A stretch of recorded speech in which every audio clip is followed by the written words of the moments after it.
Hi, it's Lee from Colouring Queen, and welcome back to this gorgeous picture by Emilie Oberg. I'm finishing it off today. It's the sea monster in Fairy Tales and Folklore, and I'm colouring with my Derwent Chromo Flow pencils, and this is part 3 of the video. Now, because it's water-based theme to the colouring page, I thought I'd tell you a water-based story, and it's a bit of a mystery. So let's dive in. And we're literally diving in to one of the most mysterious and debated underwater discoveries of the 21st century, the Baltic anomaly. Or is it a UFO, a secret weapon, or just a weird rock formation? Our story begins in June of 2011 in the chilly waters of the northern Baltic Sea, right at the heart of the Gulf of Bothnia, and a Swedish team of treasure hunters and salvage operators known as Ocean X was on a mission. Now, treasure hunters seems like a romantic description, but personally, watching these treasure hunters in action is anything but. Peter Lindbergh and Dennis Oberg are professional treasure hunters that specialize in discovering marine treasures. That means being out in boats in the middle of the vast ocean, often in extreme weather conditions, trying to uncover mysteries that you have to dive for laying on the ocean bed. It certainly wouldn't be my idea of a good time or a good career, but each to their own. Now, the stomping ground for these treasure hunts is the Baltic Sea, and it's an area rich in shipwrecks. There's actually estimated to be over 100,000 wrecks just laying on the bottom of the ocean somewhere, just waiting to be discovered.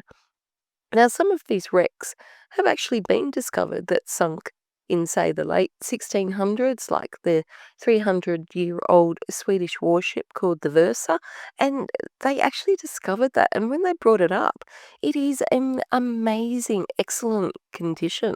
And one of the great things about the Baltic Sea for treasure hunters is that because of the conditions, the water and the salinity in it actually helps to preserve the shipwrecks. So the company that Peter and Dennis run, Ocean X, they haven't discovered any of these great big fancy shipwrecks, but they have had some pretty good finds in their time, like discovering lost cargo, like they discovered some 100-year-old bottles of champagne that were later auctioned off by Christie's auction house for over £100 a bottle, and that was many years ago, and that was quite a big price.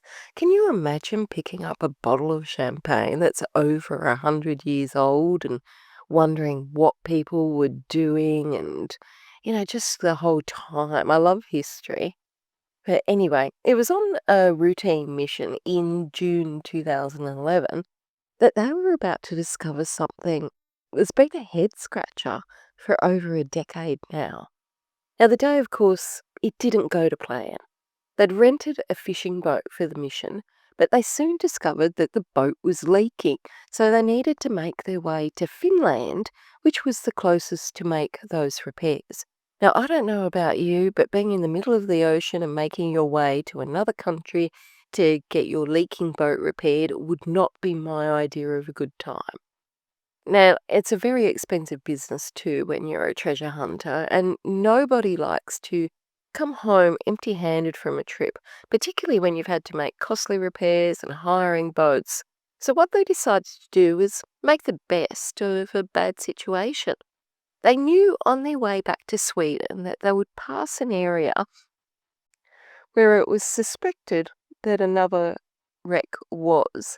And maybe they could find something there and discover something new, unravel a bit more of marine history, or at least by their curiosity.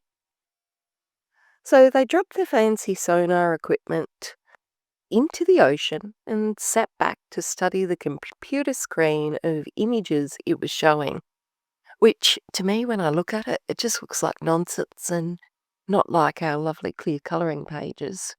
But as I was studying these images of murky lines and blobs, something clear came onto the screen. Unlike the misshapen blobs, this object was actually distinct and really easy to see, even for me that has no understanding of what these sonar screens are meant to look like. Now, the Ocean X team was stunned. Were they looking at something that was man made, a natural formation, or something else entirely? Now, it was large. It seemed perfectly round, and measuring it, it was about 60 meters in diameter, or nearly 200 feet. The object appeared to have strange features like sharp edges, right angles, and what some described as stair-like structures. No one on the boat had ever seen anything like it before, and it honestly looked like a flying saucer had landed on the bottom of the ocean. Now, they didn't have the equipment and resources needed to investigate further, so they made their way back to Stockholm with the sonar images, and after swearing the crew to secrecy about this mysterious object. Back in Sweden, they studied the images for weeks, trying to figure out what it was that they were actually looking at. And after weeks of not finding anything, they decided to go to the media to see if the public and other people could help. Now, the media picked up on the story, and the interest in this bizarre object exploded. When the UK's Daily Mail published a story about the find, the Baltic Sea anomaly exploded into the global spotlight. Media instantly latched onto the round shape of the object, and they sensationally described it as a spaceship or a UFO. And soon the international media picked up the story, and Ocean X was hit with theories in their exploding inbox and on their website. Tabloid newspapers were going crazy, online forums were going wild. Some said the object looked like the Millennium Falcon from Star Wars. Others, according to Unilad Tech website, thought it was the lost underwater city of Atlantis, featuring what looked like stairs leading down to the city. Others kept things simple, insisting it was just a crashed and lost UFO. Others claimed it was even a secret Nazi anti-submarine device from World War II.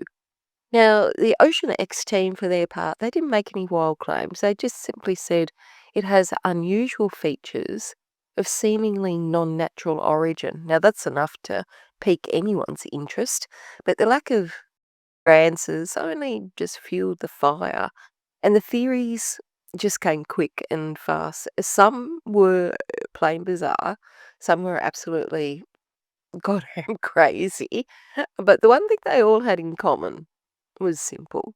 They were just all guesses. Now, discounting the more outrageous theories, there were three main categories of theories from the public. First of all, that the object is extraterrestrial. Like, why do we think we're the only people on the planet? Then there was the man-made theory, or maybe a natural phenomena. But suddenly everyone wanted to know, what's this thing at the bottom of the Baltic Sea? As the story spread, scientists and experts weighed in. Most were skeptical of the more sensational theories, and they pointed out that sonar images can be misleading, especially when taken with low quality equipment. Hanamat Singh, a respected scientist from Woods Hole Oceanographic Institution, was particularly critical. He said that the sonar images were virtually useless for identifying undersea formations because it was distorted by cheap, improperly wired, and calibrated equipment. In other words, the image might not show what people thought it did. But the Ocean X team wasn't done. They knew they needed to return to get more information to try and solve this mystery and at least satisfy their own curiosity, because that's what drove them to be treasure hunters in the first place. So the 6-day trip was set for June of 2012 with a budget of €120,000 to pay for the divers, the ship's crew, the technical operator, equipment, and the ship's captain. And the mission was to get more detailed scans and even collect samples from the sea floor. Now, of course, things never go to plan, and the weather put a real spanner in the works, delaying the mission. And there was a real risk that the budget would run out before they even reached the site of the object. Of course, the first thing they had to do was find the site once those weather conditions eventually changed in their favour. And it's not as easy as you think. You think that you'd just go back to the coordinates, but apparently, due to currents and winds from the year before, they needed to make adjustments to actually find the site. So they couldn't pinpoint it, but had to actually use a span of about 16 square miles as their search site. That's a lot. Now, obviously, they wanted to be the ones that completed the mission, and they wanted to be the ones to find the object again. They hadn't told anyone else the coordinates, so even seeing a Navy ship in their distance caused them concern that someone was trying to beat them to the punch on discovering what the object was. But this time for their mission, they had more expensive sonar equipment and a thing called a multi-beam, which scans the floor of the ocean in 3D. And those images basically get stitched together, so image at a time, and you combine them together like a big video to form 3D. And they also had a 2D scanner as well, and a real techie guy that operated all that fancy stuff. Now, they first started trying to locate the object by just scanning the seabed with the multi-beam across large areas with a side scanner called the fish that creates the 2D scan. Now, hours of scanning through the day and night turned up nothing, and they continued on until they noticed that the side drum from their scanner had become lost. Now, I mean, what do you do if half your equipment is gone? You have to make some big decisions, and they decided that they go and try and find it. So they launched more fancy equipment. They launched the ROV, which is a remote operated vehicle. I'd never thought that there was one of these that actually went underwater, but I guess I hadn't thought about it. If we've got them operated through space, of course we've got them underwater, but not something that's ever come to my mind. So this underwater robot went down there and tried to find this lost part. And it actually did, and it did it pretty quickly. And it brought it up. Of course, it was a bit damaged from its time in the water, and the repairs for it ended up taking a lot of hours of precious, valuable time that could be spent looking for the actual object so they could get this mission underway. Now, of course, most of the crew was already asleep, and it was just skeleton staff on duty when they actually found the object in the middle of the night. Now, personally, I think, you find the object, you get suited up, and you take a big dive down. Apparently, that's not the way it works, so don't have me in charge of your treasure hunting. So it's not just a matter of suiting up. You have to go and inspect the object, and you need to plan it all out to make sure everyone is safe on these deep sea dives, and the object can be located and inspected as fast as possible, because the further a diver goes beneath the waters, the slower their ascent has to be to ensure that they actually remain alive, especially in the middle of the ocean where you've got no decompression chamber. So the ROV is sent down again, and this time it's to test and measure the water and the depth so that the divers can better plan. Now, the object seems to be 300 feet below the surface, and at that level it's just dark, there's no visibility. And the ROV actually reported that the water, normally expected to be 6 to 7 Celsius, but near the object it was -1 below freezing. And the sonar images were showing up close images of the object where it looks like concrete and it looks man-made, like the Yonaguni underwater ruins outside Japan. The angles and the edges, they make it look like stairs, and it doesn't look natural, it looks man-made. There are a lot of things that are made of concrete, but it's hard to think of something that big made of concrete and in that shape. I mean, it could be something from a ship or the bottom of a lighthouse. Lots of ideas, but nothing concrete. I had to say it. The ROV retrieves a small piece of object so it can be checked to see if it's dangerous. Now, this seems kind of weird to me that this would be tested on a little boat without any safety precautions, because what if it was dangerous? Anyway, it's a moot point because testing reveals there's nothing harmful in the object. The next step is to send the two-member dive team down. Now, it's a foggy day, and by the time the divers get to 60 feet, the water is dark. They can barely see a metre ahead when they reach 300 feet, but they make their way to the object and they touch it. And when they touch it, the concrete substance changes colour to black. Now, from their inspection of the object, they discovered it has an edge with things that protrude from it. And on the top of it, it has a rock formation in a circular wreath shape that some have described as a fairy ring. There was about 2 to 3 metre hole around it, and both divers agreed that it was similar to concrete, but like it was moulded. They took samples of the rocks in the fairy ring and at the top of this concrete mound type thing, and they quickly get the photographs and get the rocks, and after 10 minutes they begin their ascent. Now, deep sea diving is incredibly dangerous due to the risk of the bends, and the longer you're at that deep level, the slower you have to ascend. So even though that was just 10 minutes there, it actually takes them 90 minutes to get to the surface again to ensure their safety. Now, what was noticed during this time was that some of the team's cameras and satellite phones, they just refused to work when directly above the object. Now, they would only work once they'd sailed away, and one of the divers, Stefan, he said anything electric out there, and the satellite phone as well, stopped working when we were above the object. And then when we got away, about 200 metres, it turned on again, and when we got back over the object, it didn't work.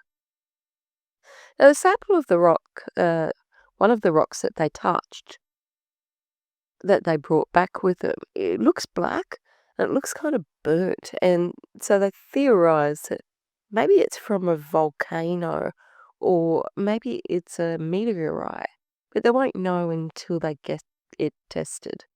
Now, unfortunately, the mission has ended just too soon with just that one dive. And that's because they only had the money for 6 days, and bad weather actually caused most of the time to be wasted.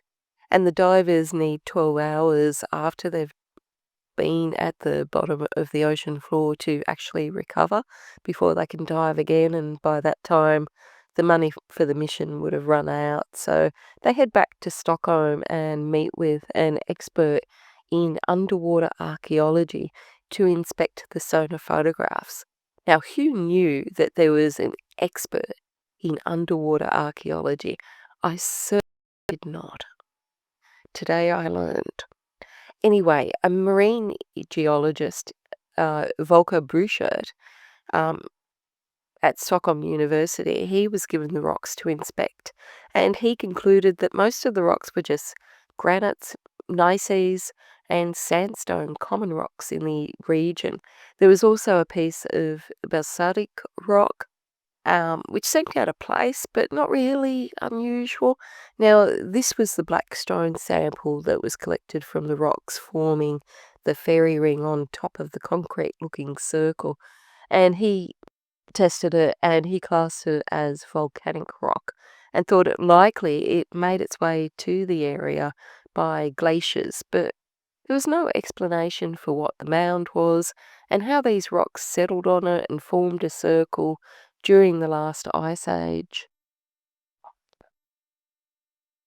Other geologists agreed with that, and most of them felt that it basically was a geological formation, possibly a group of rocks deposited by glaciers or a type of rocky outcrop. Some felt it was man-made, particularly those ones with the sharp edges and lines. But what everyone wanted to know was what was under this top layer or crust, under the circle of fairy rocks.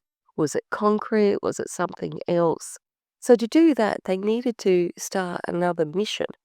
And this type of mission would involve core drilling in that concrete mound. And that's incredibly expensive. We're talking millions rather than hundreds. So they tried to get sponsors, and once again, the media turned their spotlight on them. But this time, it wasn't in a good way. This time, it was in against Ocean X themselves. They implied that they're just running a big publicity stunt just for nothing, just for a rock. And it kind of snowballed on them. They were labelled con men, there were memes made, songs sung about them, internet trolling, keyboard warriors, threats against their family, horrific bad publicity. And of course, with that, the hope of raising millions for another mission were diminished because no one wants to sponsor that. So by 2013, they tried to raise the money themselves by selling merchandise from their website, but that bad publicity was haunting them and it just didn't work. And it seemed to fracture the relationship between Peter and Dennis, the owners of Ocean X as well, with Peter basically stepping back from the project and Dennis sort of really trying to defend their name in the treasure hunter community. But they still had some supporters.